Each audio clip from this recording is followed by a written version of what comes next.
ദുരന്തബാധിതരെ സഹായിക്കുന്നതിന് പകരം സംസ്ഥാന സർക്കാർ ദുരന്തബാധിതരെ വഞ്ചിക്കാൻ വേണ്ടിയിട്ടുള്ള പദ്ധതികളാണ് തയ്യാറാക്കിക്കൊണ്ടിരിക്കുന്നത്. അത് ദുരന്തം നടന്ന് ആദ്യത്തെ മാസം മുതൽ ഇങ്ങ് ഏഴാമത്തെ മാസം, ഇന്നലെ ഏഴാമത്തെ മാസം പൂർത്തിയായിരിക്കുകയാണ്. 2-3 മാസങ്ങൾ കൂടി കഴിഞ്ഞാൽ ഈ ദുരന്തം നടന്നിട്ട് 1 വർഷം തികയാൻ വേണ്ടി പോവുകയാണ്.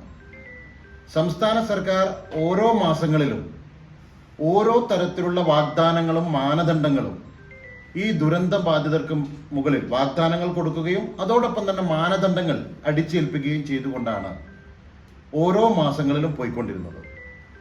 ഭാരതീയ ജനതാ പാർട്ടിയെ സംബന്ധിച്ചിടത്തോളം ഇതൊരു ദുരന്ത മേഖല ആയതുകൊണ്ട് തന്നെ ഒരു പ്രക്ഷോഭത്തിന് ഇതുവരെ ഞങ്ങൾ മുതിർന്നിരുന്നില്ല.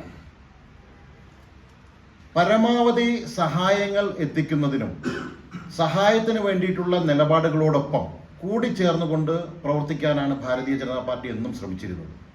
ഒരു തരത്തിലും ഒരു പ്രക്ഷോഭവുമായി സംസ്ഥാന സർക്കാരിനെതിരെയോ അല്ലെങ്കിൽ ആർക്കെങ്കിലും എതിരെയോ ഒരു സമ്മർദ്ദം ഉണ്ടാക്കിക്കൊണ്ട് മുന്നോട്ട് പോകാൻ ഞങ്ങളാരും ആഗ്രഹിച്ചിരുന്നില്ല. പക്ഷേ നിരന്തരമായി ഈ മേഖലയിലുള്ളവരെ അവഹേളിക്കുകയും അധിക്ഷേപിക്കുകയും അതോടൊപ്പം ഒട്ടേറെ മാനദണ്ഡങ്ങൾ ഉയർത്തിപ്പിടിച്ചുകൊണ്ട് ഈ ദുരന്ത ബാധിതർക്ക് മേൽ ഇങ്ങനെ സംസ്ഥാന സർക്കാരിൻ്റെ ഓരോരോ കാര്യങ്ങൾ വരുന്ന മുറയ്ക്ക് ഇനിയും നോക്കി നിൽക്കാൻ ഒരു രാഷ്ട്രീയ പാർട്ടി എന്നുള്ള നിലയ്ക്ക് ഇനിയും നോക്കി നിൽക്കുന്നതിൽ അർത്ഥമില്ല എന്നുള്ളത് കൊണ്ട് തന്നെ ഒരു സമര പരമ്പരയ്ക്ക് തന്നെ ഭാരതീയ ജനതാ പാർട്ടി നേതൃത്വം കൊടുക്കാൻ വേണ്ടി പോവുകയാണ്. വരുന്ന 3-ാം തീയതി